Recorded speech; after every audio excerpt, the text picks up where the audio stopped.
தமிழ் பேசும் மக்களின் உரிமை குரலான வீரகேசரியின் மதிய நேர செய்திகள். செய்தியாசிரியர் எஸ். லோகேஸ்வரன்.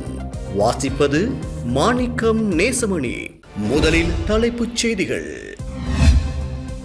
இன்று முதல் உச்சம் தொட்டது பேருந்து கட்டணம். வழமைக்கு திரும்பியது தனியார் பேருந்து சேவைகள். எரிபொருள் வலுசக்தியை சிக்கனமாக பயன்படுத்த புதிய வழிகாட்டல்கள். அரசு நிறுவனங்களுக்கு பரந்த உத்தரவு. மட்டக்களப்பு கடத்தல் சம்பவம். சிக்கிய கும்பலுக்கு பிறப்பிக்கப்பட்ட உத்தரவு.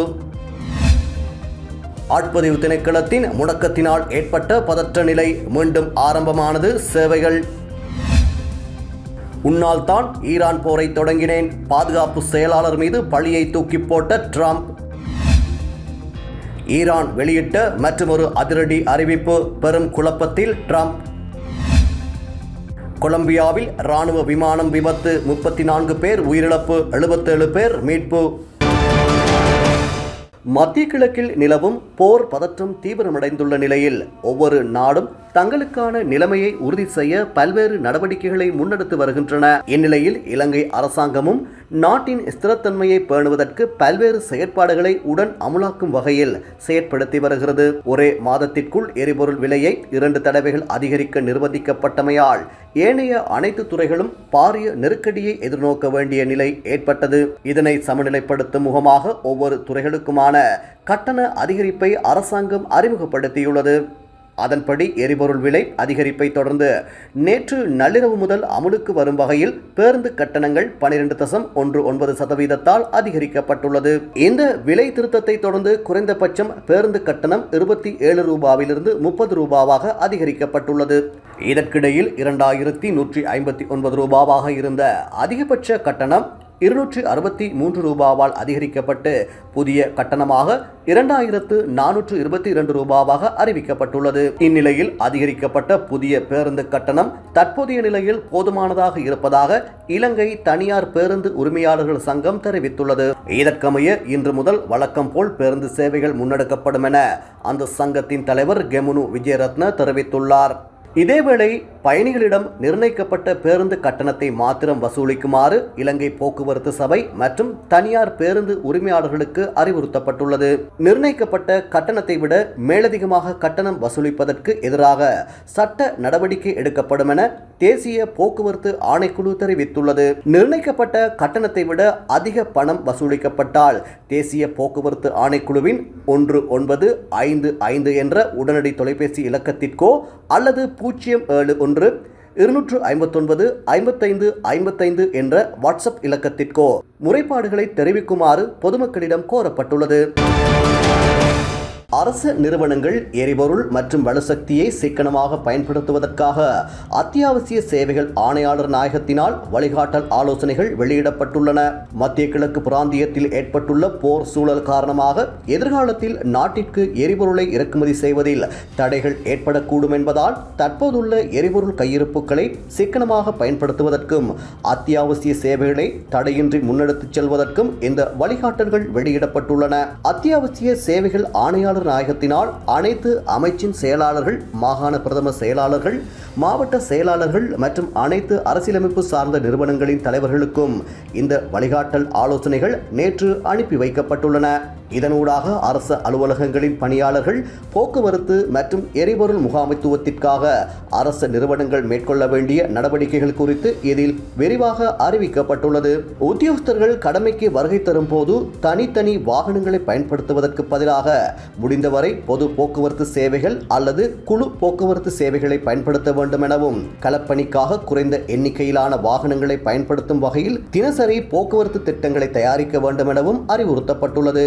மின்சாரம் மற்றும் வலுசக்தியை சேமிப்பதற்கான நடவடிக்கைகள் குறித்தும் அத்தியாவசிய சேவைகள் ஆணையாளர் நாயகம் வழிகாட்டல்களை வெளியிட்டுள்ளார். குறிப்பாக முடிந்தவரை இயற்கையான வெளிச்சத்தை பயன்படுத்தவும் குளிரூட்டிகளுக்கு பதிலாக மின்விசிறிகளை பயன்படுத்தவும் அந்த வழிகாட்டல்களில் குறிப்பிடப்பட்டுள்ளது. நிறுவனங்களின் மின்தூக்கி பயன்பாட்டை குறைத்து படிகளை பயன்படுத்துவதை ஊக்குவிக்கவும் உள்ளூராட்சி நிறுவனங்களினால் கட்டுப்படுத்தப்படும் மின்விளக்குகளை தேவையற்ற நேரங்களில் அணைக்க நடவடிக்கை எடுக்குமாறும் அத்தியாவசிய சேவைகள் ஆணையாளர் நாயகம் அறிவித்துள்ளார். தவிர அதியுயர் பாதுகாப்பு வலயங்களை தவிர ஏனைய வீதிகளில் தற்காலிக தீர்வாக மின்விளக்குகளை அணைப்பதற்கும் பகல் நேரங்களில் நிறுவனங்களில் உள்ள தொலைக்காட்சி பெட்டிகளை செயலிழக்கச் செய்வதற்கும் அந்த வழிகாட்டல்கள் உள்ளடக்கப்பட்டுள்ளன.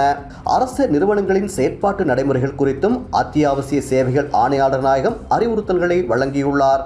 நிறுவனத்திற்கு தேவையான தொழில்நுட்ப வசதிகள் காணப்படுமாயின் பணியாளர்களை அலுவலகத்திற்கு அழைக்காமல் இணைய வழி ஊடாக சேவைகளை பெற்றுக்கொள்ள நிறுவன தலைவர்கள் நடவடிக்கை எடுக்க வேண்டும் என அந்த வழிகாட்டல்களில் தெரிவிக்கப்பட்டுள்ளது. குறித்த கடமை நேரத்திற்கு பின்னரும் வார இறுதி நாட்களிலும் அத்தியாவசிய தேவை தவிர ஏனைய சந்தர்ப்பங்களில் அலுவலகங்களை மூடி வைப்பதை உறுதி செய்யுமாறு நிறுவன தலைவர்களுக்கு அறிவிக்கப்பட்டுள்ளது. இந்த வெளிப்புற தாக்கங்களின் போது அனைத்து அரசு அதிகாரிகளும் பொதுமக்களுக்கு முன்மாதிரியாக செயற்பட வேண்டுமெனவும் தேசிய வலுசக்தி சேமிப்பு மற்றும் பாதுகாப்பிற்காக அதிகபட்ச ஒத்துழைப்பை வழங்க உறுதி பூண வேண்டுமெனவும் அந்த வழிகாட்டல்களில் மேலும் குறிப்பிடப்பட்டுள்ளது.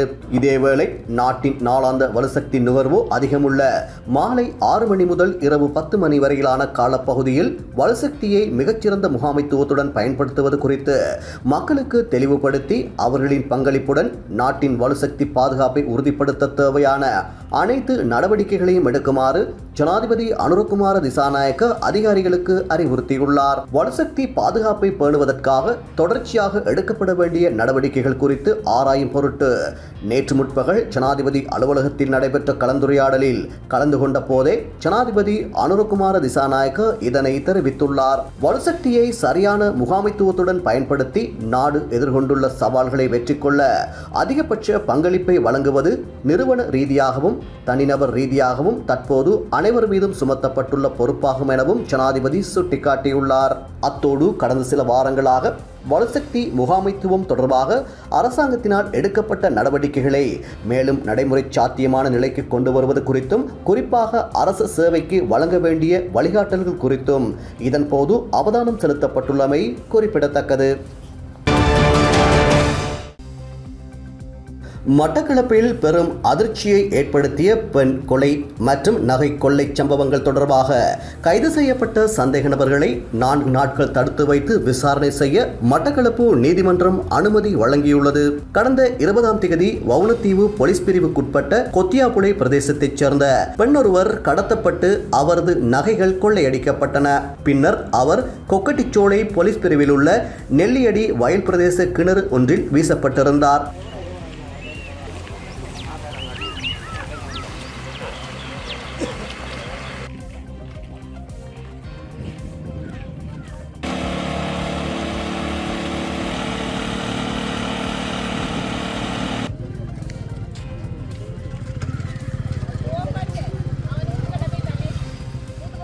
இதே கிணற்றிலிருந்து ஏற்கனவே காணாமல் போனதாக கருதப்பட்ட மற்றொரு பெண்ணின் சடலமும் மீட்கப்பட்டது. இந்த கொடூர சம்பவங்கள் தொடர்பாக கிழக்கு மாகாண விசேட குற்ற விசாரணை பிரிவின் பொறுப்பதிகாரி தலைமையிலான போலீஸ் குழுவினர் அதிரடி விசாரணை நடத்தி பிரதான சந்தேக நபர்கள் 3 உட்பட 5 பேரை கைது செய்தனர். கைது செய்யப்பட்டவர்கள் நேற்று மாலை மட்டக்களப்பு நீதவான் நீதிமன்றத்திற்கு அழைத்துச் செல்லப்பட்ட நிலையில் நீதிமன்றில் முன்னிலைப்படுத்த முடியாமல் போனதால் நீதவானின் உத்தியோகபூர்வ இல்லத்தில் அவர்கள் முன்னிலைப்படுத்தப்பட்டனர். இதன்போது போலீசார் முன்வைத்த கோரிக்கையை ஏற்றுக்கொண்ட நீதவான் பிரதான சந்தேக நபர்கள் 3வரையும் 4 நாட்களுக்கு போலீஸ் காவலில் வைத்து விசாரணை செய்ய அனுமதி வழங்கியுள்ளார். அத்தோடு கொள்ளையடிக்கப்பட்ட நகைகளை கொள்வனவு செய்ததாக குற்றம் சுமத்தப்பட்ட ஏனைய 2வரையும் எதிர்வரும் 27ஆம் தேதி வரை விளக்கமறியலில் வைக்குமாறு உத்தரவிட்டார். இந்த வழக்கு தொடர்பான அடுத்த கட்ட விசாரணை எதிர்வரும் 27ஆம் தேதி மீண்டும் எடுத்துக்கொள்ளப்பட உள்ளமை குறிப்பிடத்தக்கது. கணனி அமைப்பில் ஏற்பட்ட திடீர் கோளாறு காரணமாக தற்காலிகமாக நிறுத்தப்பட்டிருந்த தேசிய அடையாள அட்டை விநியோகத்திற்கான ஒருநாள் சேவை உள்ளிட்ட அனைத்து சேவைகளும் மீண்டும் ஆரம்பிக்கப்பட்டுள்ளதாக ஆட்பதிவு திணைக்களம் அறிவித்துள்ளது. இதற்கமைய இன்று காலை 11 மணி முதல் மீண்டும் அனைத்து பொதுச் சேவைகளும் ஆரம்பிக்கப்பட்டுள்ளன.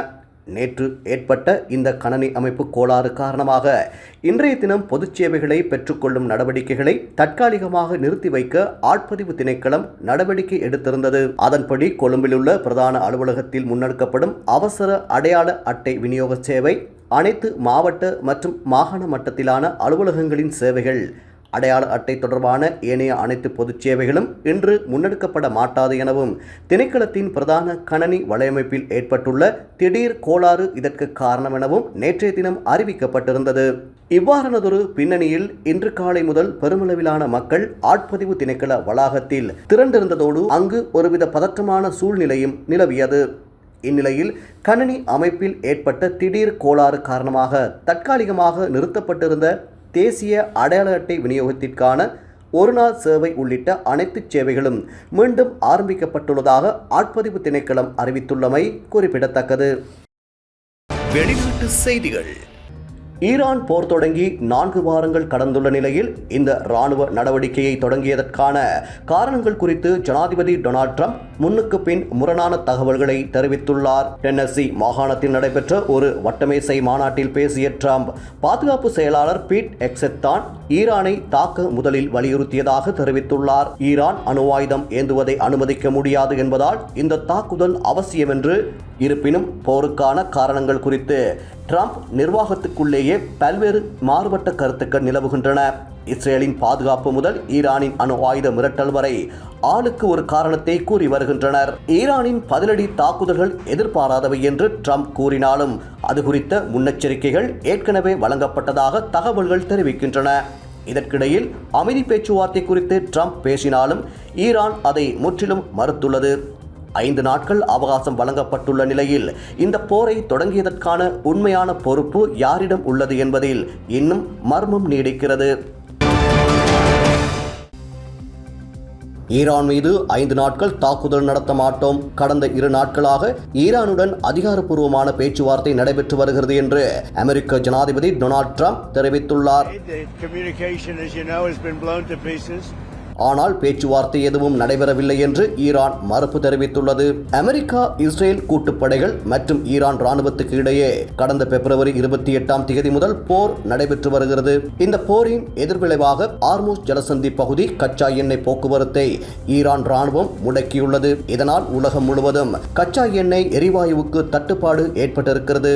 ஆர்முஸ் ஜலசந்தியை ஈரான் திறக்க வேண்டும் என ட்ரம்ப் விடுத்த எச்சரிக்கைக்கு பதிலடியாக வளைகுடா நாடுகளில் கடல் நீர் சுத்திகரிப்பு நிலையங்களை தகர்ப்போம் என்று ஈரான் தரப்பு எச்சரிக்கை விடுத்தனர். வளைகுடா நாடுகளின் குடிநீர் தேவையில் 90% கடல் நீர் சுத்திகரிப்பு நிலையங்கள் மூலம் மட்டுமே பூர்த்தி செய்யப்படுகிறது. அவற்றை ஏவுகணைகள் மூலம் தகர்ப்போம் என்று ஈரான் பகிரங்கமாக எச்சரிக்கை விடுத்துள்ளது. இந்த சூழலில் அமெரிக்க ஜனாதிபதி டொனால்ட் ட்ரம்ப் சமூக வலைதளத்தில் நேற்று வெளியிட்ட பதிவில் கடந்த 2 நாட்களாக அமெரிக்கா, ஈரான் இடையே பேச்சுவார்த்தை நடைபெற்று வருகிறது. இந்த பேச்சுவார்த்தை அதிகாரப்பூர்வமாக அமைந்திருக்கிறது. மத்திய கிழக்கின் பிரச்சனைகளுக்கு நிரந்தர தீர்வு காண்பது குறித்து தொடர்ந்து பேச்சுவார்த்தை நடத்தி வருகின்றோம். 1 வாரம் வரை பேச்சுவார்த்தை நீடிக்கக்கூடும். எனவே ஈரானின் மின் நிலையங்கள், எரிசக்தி நிலையங்கள் மீது 5 நாட்கள் தாக்குதல் நடத்தப்படாது. இது தொடர்பாக அமெரிக்க படைகளுக்கு உத்தரவு பிறப்பித்துள்ளேன் என அவர் தெரிவித்துள்ளார். ஜனாதிபதி ட்ரம்ப் தனியார் தொலைக்காட்சிக்கு வழங்கிய பேட்டியில் ஈரான் பிரதிநிதிகளை நான் தொடர்பு கொள்ளவில்லை, அவர்களே பேச்சுவார்த்தைக்கு முன்வந்தனர். பிரச்சனைகளுக்கு சுமூக தீர்வு காண அவர்கள் விரும்புகின்றனர், நாங்களும் சுமூக தீர்வை எட்ட விரும்புகின்றோம். ஈரானை சேர்ந்த சிலருடன் பேச்சுவார்த்தை நடத்தி வருகின்றோம். அவர்கள் மரியாதை மிக்க தலைவர்கள். ஈரான் உச்ச தலைவர் மொஜ்தபா கமேனி உயிரோடு இருக்கிறாரா இல்லையா என்பது தெரியவில்லை. ஆர்முஸ் ஜலசந்தியை நானும் கமேனிக்கு அடுத்த தலைவரும் இணைந்து நிர்வகிக்கலாம். ஈரானுடன் பேச்சுவார்த்தை சரியான பாதையில் சென்றால் 1 வாரத்திற்குள் போர் முடிவுக்கு வரும். இல்லையெனில் ஈரான் மீது மீண்டும் குண்டுமழை பொழிவோம் என ட்ரம்ப் தெரிவித்துள்ளார். இதனிடையே ஈரான் வெளியுறவுத்துறை நேற்று வெளியிட்ட அறிக்கையில் அமெரிக்காவுக்கும் ஈரானுக்கும் இடையே எந்த பேச்சுவார்த்தையும் நடைபெறவில்லை. ஈரான் விடுத்த கடும் எச்சரிக்கையை அடுத்து போரிலிருந்து ட்ரம்ப் பின்வாங்குகிறார். கச்சா எண்ணெய் விலையை குறைக்கவே ஜனாதிபதி ட்ரம்ப் இது போன்ற அறிவிப்பை வெளியிட்டுள்ளார். மத்திய கிழக்கில் பதற்றத்தை தணிக்க இந்த பிராந்திய நாடுகள் முயற்சி மேற்கொண்டுள்ளன. ஆனால் அந்த நாடுகள் அமெரிக்காவுக்கு அழுத்தம் கொடுக்க வேண்டும். நாங்கள் போரை தொடங்கவில்லை, அமெரிக்காவே எங்கள் மீது போர் தொடுத்தது என்று தெரிவிக்கப்பட்டுள்ளது. ஈரான் தேசிய பாதுகாப்பு செய்தி தொடர்பாளர் இப்ராஹிம் ரெஷாய் கூறும்போது ஜனாதிபதி ட்ரம்ப் மீண்டும் ஒருமுறை தோற்கடிக்கப்பட்டுள்ளார். அமெரிக்காவுடன் நேரடியாகவோ மறைமுகமாகவோ எவ்வித பேச்சுவார்த்தையும் நடைபெறவில்லை என்றார். கொலம்பியாவின் தெற்கு அமேசான் பிராந்தியத்தில் 125 பேருடன் பயணித்த இராணுவ போக்குவரத்து விமானம் ஒன்று விழுந்து நொறுங்கியதில் குறைந்தது 34 பேர் உயிரிழந்துள்ளதாக சர்வதேச ஊடகங்கள் செய்தி வெளியிட்டுள்ளன. இந்த விபத்து பெரு எல்லையில் உள்ள புடுமாயோ மாகாணத்தில் இடம்பெற்றுள்ளது. கொலம்பிய விமானப்படைக்கு சொந்தமான லாக்ஹீட் மார்டின் ஹெர்குலஸ் C-130 ரக விமானமே இவ்வாறு விபத்துக்குள்ளாகியுள்ளது. விமானத்தில் 114 பயணிகள் மற்றும் 11 பணியாளர்கள் உட்பட மொத்தம் 125 பேர் இருந்துள்ளனர். இவர்களில் பெரும்பாலானோர் ராணுவ வீரர்கள் என தெரிவிக்கப்படுகிறது. விபத்து நடந்த இடத்திலிருந்து இதுவரை 77 பேர் மீட்கப்பட்டு வைத்தியசாலைகளில் அனுமதிக்கப்பட்டுள்ளனர். ஏனைய 40 பேரின் நிலை குறித்து இன்னும் தகவல் வெளியாகவில்லை. விமானம் அடர்ந்த மலைக்காடுகளுக்கு மேல் பறந்து கொண்டிருந்த போது மெதுவாக தரையை நோக்கி இறங்கி விழுந்து நொறுங்கும் காட்சிகள் சமூக வலைதளங்களில் வெளியாகியுள்ளன. விபத்து நடந்த இடத்திற்கு விரைந்த பொதுமக்கள் காயமடைந்த ராணுவ வீரர்களை தமது மோட்டார் சைக்கிள்களில் ஏற்றிச் சென்று காப்பாற்றும் காட்சிகள் பலரையும் நெகிழ்ச்சிக்கு உள்ளாக்கியுள்ளது. இந்த விபத்தை தொடர்ந்து கொலம்பிய ஜனாதிபதி குஸ்தாவோ பெட்ரோ கடும் அதிருப்தியை வெளியிட்டுள்ளார். கொலம்பியா 1960களிலிருந்து இந்த C-130 ரக விமானங்களை பயன்படுத்தி வருகிறது. இராணுவத்தை நவீனமயப்படுத்தும் தனது திட்டத்தை தடுத்து நிறுத்துவோரை அவர் கடுமையாக சாடியுள்ளார். பாதுகாப்பு அமைச்சர் பெட்ரோ அனுல்போ சான்செஸ் விபத்து குறித்து ஆழ்ந்த இரங்கலை வெளியிட்டுள்ளதுடன் விபத்துக்கான காரணம் தொடர்பில் விரிவான விசாரணைகளை முன்னெடுத்துள்ளார். காலம் மாறினாலும் வாசிப்பு மாறாத வீரகேசரி விடிவெள்ளி மித்திரன் இப்போது உங்கள் வாட்ஸ்ஆப்பில். அச்சுப்பதிப்பின் அதே தரம் இப்போது டிஜிட்டல் வடிவில். எங்கு இருந்தாலும் எந்நேரமும் செய்திகளை விரல் நுனியில் அறிந்திடுங்கள். சிறப்பம்சங்கள் காலை 6 மணிக்கே உங்கள் கையடக்க தொலைபேசிகளுக்கு வந்துவிடும். அனைத்து சிறப்பு பக்கங்களும் அடக்கம். மாதம் வெறும் 500 ரூபாய் முதல். இன்றே இணையுங்கள். இணையதளம் epaper.mypaper.lk. வாட்ஸ்அப் 947726311930. வீரகேசரி மின்னியல் இதழ். செய்திகள் இனி உங்கள் கைகளில்.